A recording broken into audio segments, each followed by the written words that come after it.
Hey everybody, what's going on? Hellmite here, bringing you another video from Grab the Lantern today. Today I want to talk about the Akali rework and give my first few impressions on this champion now that she's been out for a couple of days. Now, I'm not going to say I have played this champion a bunch. She very quickly became permabanned, so unfortunately I haven't had much of an opportunity, but I still think I've gotten enough experience on Akali to kind of at least give my first few impressions on her. Now, first and foremost, I think new Akali feels really, really good to play. I think her new kit has lots of very satisfying elements to it. I think she really plays up being a stealthy ninja assassin as opposed to the other ninjas we have, which all don't really involve that much stealth. Zed kind of lurks around and waits for an opportunity to pounce, but he still can kind of be out there more than other champions, whereas Akali really does want to be kind of lurking and waiting for an opportunity and using her Twilight Shroud in order to maximize her ability to kill. Akali is a very low skill floor, high skill ceiling champion. She definitely is easy to play mechanically. There's not that much to her. You have one skill shot, you have a very small cone area of effect, which if they're in it, they pretty much just take the damage. Obviously, Shroud is difficult to mess up. Use it when you need it. But she's a very high skill ceiling champion at the same time.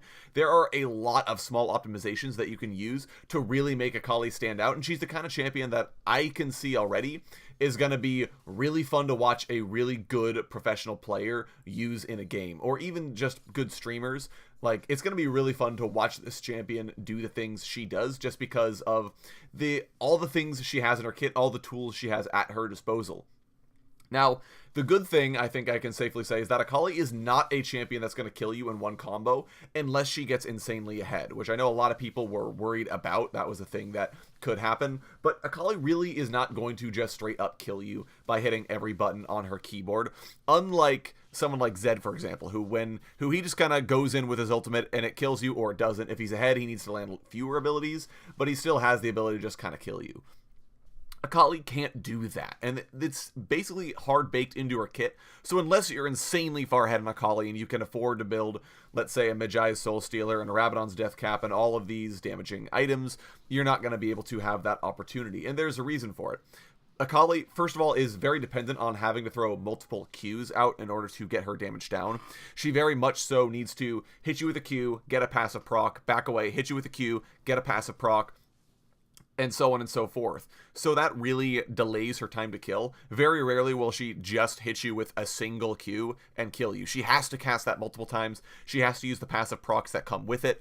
And in order to do that, she needs to be moving in and out of fights. So it really does help extend her time to kill, especially given how valuable her Q is to her kit, given that she maxes it first.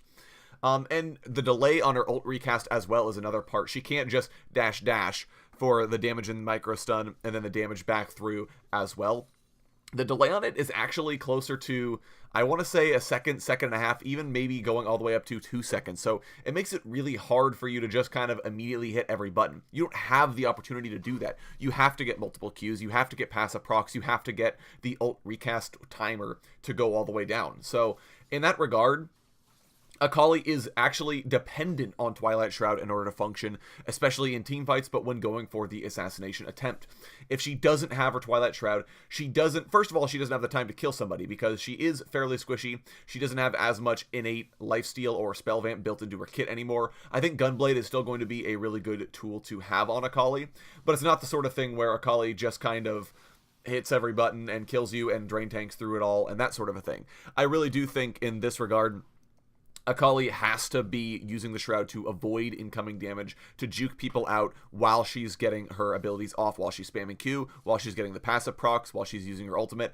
And in the same regard as well, it makes the counterplay to Akali pretty easily. If she goes on you, she pops her Shroud, get away from the Shroud, because if she leaves that, she's pretty vulnerable to just getting killed on the backside. She doesn't have any real defensive tools after that point because she'll probably already been using her E and her ultimate just to get more damage down. But if she does that, she doesn't have any way else to get out of a fight. So the other thing is, because casting Shroud refunds you some of your energy, Akali has to have that energy refund because of how energy intensive she is. Casting Q off cooldown will very quickly run you out of energy. You don't have the opportunity to just kind of spam it without having the energy refund on your ultimate, because if you're waiting for energy refund during an assassination attempt, well, they were probably going to live anyways, or they were just really stupid and hung around at 3 HP. So In that regard, I know a lot of people were concerned about how good Shroud was going to be, but I think that the strengths it has are justified given how long Akali's time to kill actually is. It's relatively long. She does have to be playing in more of a hit and run play style, at least as far as I've been able to see. So that's one thing that you will have to worry about when playing Akali, and when playing against Akali, just rest assured that she was not going to kill you in one combo. She does need to kind of hang around and get her procs off. And I think there's a lot of counterplay to this champion, so that's actually pretty nice.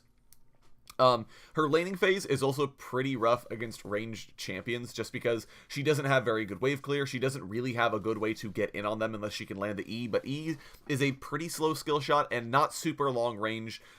It's a little faster than I guess I give it credit for, but it's pretty short range. It's not nearly as long as I would love it to be, is the biggest problem. So you generally speaking have the opportunity to avoid the E or to stay out of range of the E almost at all times. And if Akali can't land that, there's not a lot she can do against range, because sure, she can throw Qs at them, but Q is very short range as well.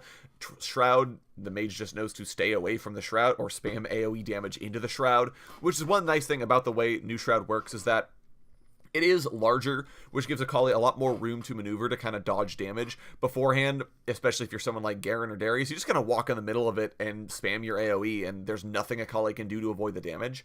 Now it's actually big enough, and Akali has enough speed while in it, that she can kind of get out of the way of damage coming her direction or aimed at the Shroud, which is really nice, and I do appreciate that. So but Akali against melee opponents is a completely different story. She's usually in range to just get Q damage down, which is really nice. You can obviously use the Shroud to avoid attempted assassination, because obviously if the Zed is trying to go in on you, if you pop Shroud, it's a lot harder for him to actually land his ability. So she's definitely going to be better into melee opponents, I think, than ranged opponents. Obviously her roams are reasonable, especially if you can land that initial E, but that's a little more difficult to do. In general, I'm actually a big fan of the way Riot have designed this champion. She's definitely come a long way from her sort of targeted damage, drain tanking BS that she was known for before.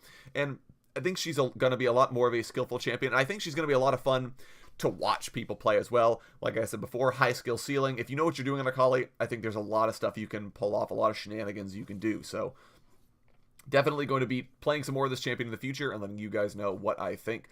Anyways, go ahead and let me know what you guys think of the Akali rework down in the comment section below. Would love to hear your thoughts if you've had opportunities to play the Rogue Assassin, especially what you've been building, how you think she handles against certain situations, if you still think the Shroud is broken even after having played with it or played against it, that sort of thing. Would love to hear your comments. If you enjoyed the video, go ahead and leave a like, and if you really enjoyed the video, consider subscribing. I upload a video every Monday, Friday, and on patch days as well. And if you're looking for more Grab the Lantern content, you can check out my blog, link down in the description. I upload an article just about each and every single day for your enjoyment. Once again, thank you guys so very much for watching, and I'll talk to you all later.